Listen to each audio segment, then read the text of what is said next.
Willie Cowie has spent over 27 years helping kids enjoy our great sport. Willie has no children of his own, but has been such a dedicated volunteer and really an amazing ambassador for hockey in North Bay. He volunteers at all of the tryouts and evaluations, helps coach a U11 team, and also serves as equipment manager. He spends most of his time volunteering, not only with hockey, but also Blue Sky Bingo, a local fundraising nonprofit, and at the local Davidi Club serving meals. He really is an amazing man with a huge heart. At Christmas, while the hockey season slowed down, he still found time to dress up as Santa Claus and go door to door to visit with children and families in North Bay. Congratulations to Willie Cowie, this year's Angus Campbell Merit Award winner. Like he's like the heart of West Ferris or North Bay minor hockey now. Anything needs to be done, Willie does. It doesn't matter what time of day it is. He's there at the tournaments. He's there at the bingo hall. There's no other questions. It's there. He's like a staple. Yeah, anybody ask Willie and he's there. Doesn't matter. Anything, he's there. And he's there for the right reasons.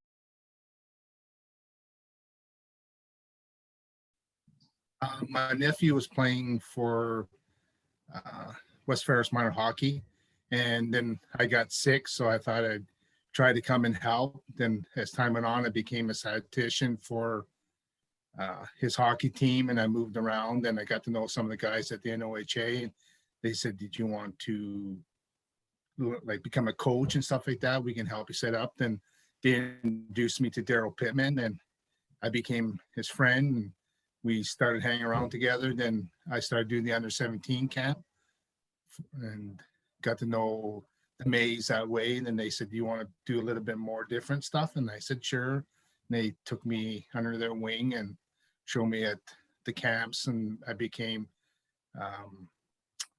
a trainer for a while. Then they said, you want to be a host because you pretty well yell loud enough, you can keep them in the rooms and that. And I said, okay, I'll try, I'll do anything. And and that's how it all started. And I've had good experience with everything, and I've enjoyed everything. So.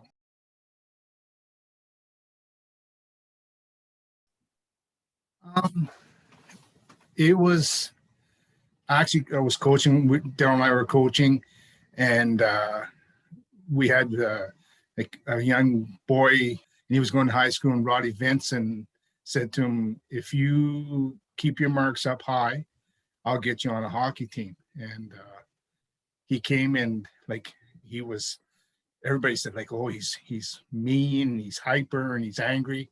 And by the end of the season, me and Daryl, like, he sat beside us, and he got really calm. And some kid, we were walking across the ice, and he just bumped into me, and I fell down. And he came to the bench, and he told Daryl, he said, I don't think I'll be playing this game. Daryl asked him, why? Because he said, I'm going to beat the crap out of that guy to just knock the coach down. When he got there, he was angry, but as time went on, and to me, like, I thought, and we've seen him a couple times. I've seen him, and he'd be walking, and somebody said, who's that? Well, that was one of my coaches. And that's where it all became. I thought, wow, like, winning and getting a whole bunch of trophies. At that point, I said, that didn't mean nothing from that.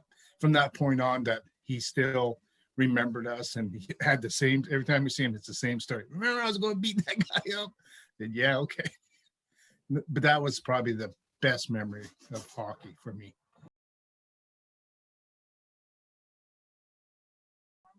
It's probably made me a better person.